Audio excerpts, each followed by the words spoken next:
Hi guys, welcome to Naruto Story Explained Part 1. It's not quite as sprawling as laughably long animated series like One Piece, but jumping into the world of Naruto at this point is still quite a daunting task. The long-running and beloved show, based on Masashi Kishimoto's manga of the same name, follows a young ninja named Naruto Uzumaki as he navigates a world built around mystical control of inborn, elemental abilities. It takes long enough to tell the story of his training in these arts that many of the young fans of the show age right along with him. The show is split into two separate storylines, the original Naruto following the young ninja in training as a child, and Naruto Shippuden picking up with his later exploits as a teenager.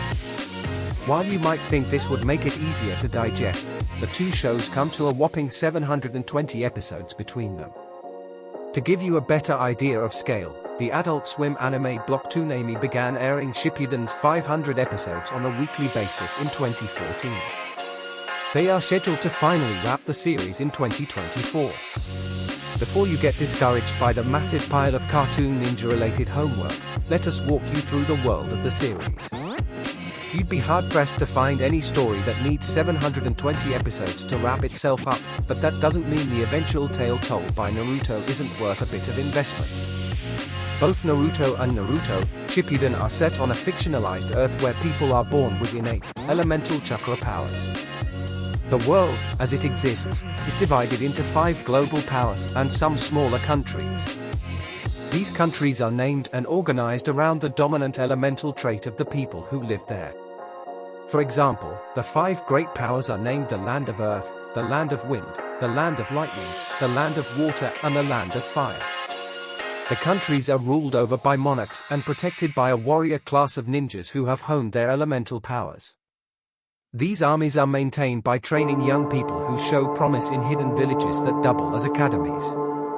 The young ninjas are frequently called upon to perform tasks using their powers, sustaining the village by earning money while also building up their experience. It's in this world that we are introduced to an impetuous young orphan with a chip on his shoulder.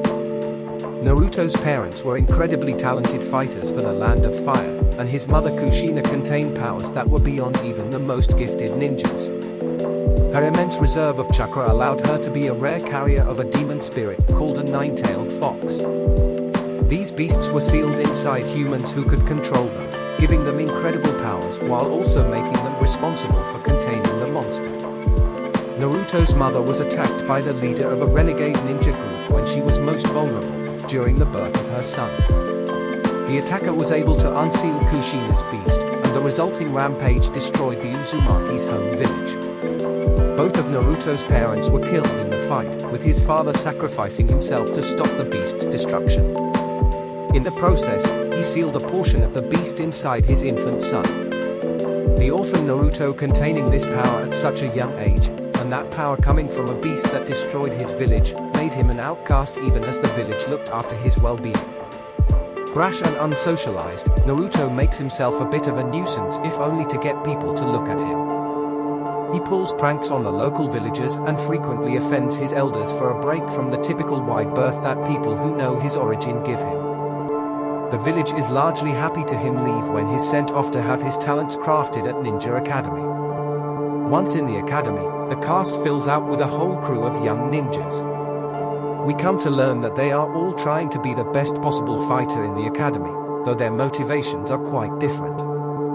Naruto longs to be revered for his fighting talents because of the neglect he endured for most of his life.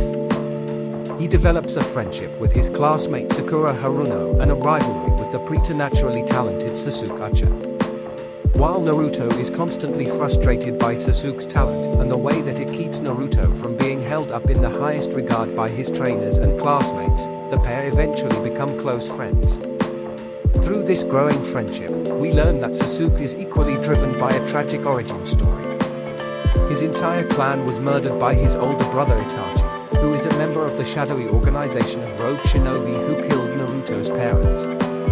Sasuke hopes to become a skilled fighter so he can seek out his brother and kill him. We learn that Sasuke was always compared to his older brother, and it tormented him in the same way Sasuke's gifts bothered Naruto. He could never quite measure up. He returned home one day from training to find that his brother had killed his entire family. His brother projected visions of the grisly murders into his Sasuke's mind, and when Sasuke asked why he would kill their clan, he told him it was a test of his abilities. Sasuke's fascination with revenge drives him mad. He goes rogue and abandons his friendships with his classmates. His choice to pursue life outside of the structure of the villages and kingdoms pushes him down into the criminal underbelly of the shinobi world. He joins a group called the Sound Four after he becomes frustrated with the speed at which his ninjutsu skills are developing. Okay guys, that's it for today video. Like and subscribe for part 2 by Shmith.